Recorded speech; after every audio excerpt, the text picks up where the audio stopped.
बिस्मिल्लाहिर्रहमानिर्रहीम। अस्सलाम वालेकुम दोस्तों, नई वीडियो में खुश आमदीद। नाज़रीन मोहतरम, इस वक्त तकरीबन दुनिया के जो 6.5 लाख लोग कई हज़ार फुट बुलंदी पर ऊपर उड़ रहे हैं, वहाँ पर हज़ारों लोग सतह समंदर के नीचे आबदोज़ के अंदर मौजूद अपनी ज़िंदगी गुजार रहे हैं। और दोस्तों, न्यूक्लियर आबदोज़ दुनिया की महंगी तरीन आबदोज़ में से एक हैं और इनकी बड़ी ताकत इनकी खामोशी है।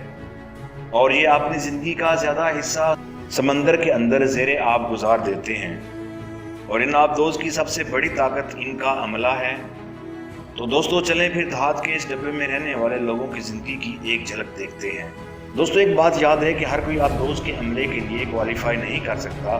बैरिया में इसकी शराइत काफ़ी सख्त होती हैं और जिन टेस्ट में एक नफ्सियात के इम्तहानात भी हैं, लंबी मुद्दत तक एक डब्बे के अंदर ज़िंदगी गुजारना इतना आसान नहीं है, क्योंकि किसी की एक गलती भी लोगों की ज़िंदगियां खतरे में डाल सकती हैं और इसके लिए मजबूत असाब होना बहुत ज़रूरी है। नाज़रीन मोहतरम, इसको एक वक्त में 1 माह के लिए प्लान किया जाता है। और दोस्तों, एक वक्त में ज़ेरे समंदर बगैर सतह पर आए सबसे ज़्यादा वक्त गुजारने का रिकॉर्ड जो पब्लिक है वो 11 माह का है। और दोस्तों, वो एक अमरीकी आबदोज़ का है और अमेरिका की एक वक्त में 60 से 70 आबदोज़ें आलमी पानी में होती हैं। लंबे अरसे तक बगैर सूरज की रोशनी में एक छोटी सी जगह में बंद रहना असाब पर असर डालता है। नाज़रीन मोहतरम, एक न्यूक्लियर आबदोज़ कितना अरसा तक पानी में रह सकती है, इसका इन्हिसार इस बात पर है कि इसके अंदर कितनी खुराक मौजूद है। इन आबदोज़ के रिएक्टर के अंदर एक ही बार ईंधन डाला जाता है जो इसकी पूरी जिंदगी के लिए काफ़ी होता है।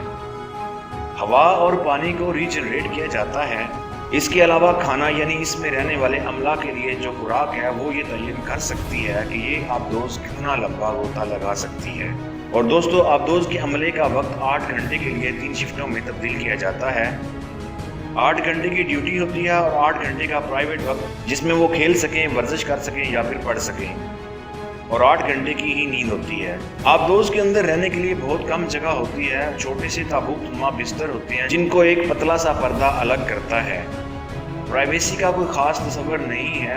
एक वक्त में कोई ना कोई सोया हुआ ज़रूर होता है, इसलिए ऊंची आवाज़, शोर मचाना या दरवाजे ज़ोर से बंद करना मना होता है। आमतौर पर आबदोज़ के अंदर अमले की तादाद यहाँ पर कुल बिस्तरों से ज़्यादा होती है, इसीलिए बिस्तर जो है वो शेयर किए जाते हैं। यानी एक शिफ्ट में जो बिस्तर है वही बिस्तर अगली शिफ्ट में दूसरे के लिए होगा। और जगह का मसला सिर्फ बिस्तर के लिए नहीं, शावर और टॉयलेट के लिए भी है। अमले के लिए नहाने के लिए 2 शावर होते हैं और 3 मिनट से ज़्यादा नहाना मना होता है। और आबदोज़ ये नहाने का पानी समुद्री पानी से फिल्टर करती है और कपड़े धोने के लिए सिर्फ एक जगह होती है। इसी तरह टॉयलेट को भी बड़े एहतियात से इस्तेमाल किया जाता है। फुजला एक बड़े टैंक में जमा होता है जिसे मुकर्ररा वक्त पर आबदोज़ से खारिज कर दिया जाता है। अमले की तफरीह के लिए ताश और वीडियो गेम्स वगैरह मौजूद होती हैं ताकि अमला एक दूसरे के साथ गपशप कर सके और दोस्त बन सके।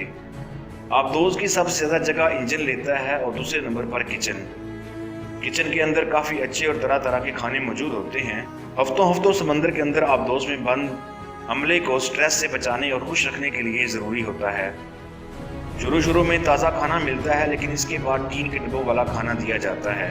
आबदोज़ के अंदर इंटरनेट का कोई कनेक्शन नहीं है और बाहरी दुनिया से उस वक्त ही रब्ता मुमकिन हो सकता है जब आबदोज़ सतह समंदर पर आए, और ऐसा बहुत कम ही होता है। रब्ता करने वाली आबदोज़ का पता लगाना बहुत आसान है और खामोशी इसके लिए बहुत अहम, इसलिए ये रब्ता बहुत कम होता है। आबदोज़ का अमला अपनी फैमिली से हफ्तों या महीनों किसी किस्म का रब्ता नहीं कर सकता और इस अमले की आपस की दोस्तियाँ गहरी और तमाम उम्र रहने वाली बन जाती हैं। और कुछ अनलिखे असूल यहाँ पर चलते हैं, जैसा कि किसी भी मुतनाज़ा मामले पर कोई बात नहीं करता और सियासत जैसे मौजू कभी भी ज़ेरे बहस नहीं आते। इनके ज़िंदगी गुजारने के अपनी रवायत और तरीके हैं और इनको फ़ौज के कई डिसिप्लिन भी माफ़ होते हैं, जैसा कि हजामत और रोज़ाना शेव के बारे में भी। और जब ये ट्रिप से वापस आ जाते हैं तो फिर ये कानून दोबारा इन पर लागू हो जाते हैं। दोस्तों, आबदोज़ की ज़िंदगी हर किसी के लिए नहीं होती। बगैर ताज़ा हवा और रोशनी के हफ्तों बंद जगह पर हज़ारों लोग इस वक्त धात के डब्बे में बंद दुनिया के हर समंदर के नीचे तैर रहे हैं। दोस्तों, उम्मीद करता हूँ कि ये मालूमाती वीडियो आप लोगों को पसंद आई होगी। मिलते हैं एक नई वीडियो के साथ, तब तक के लिए अल्लाह हाफिज़।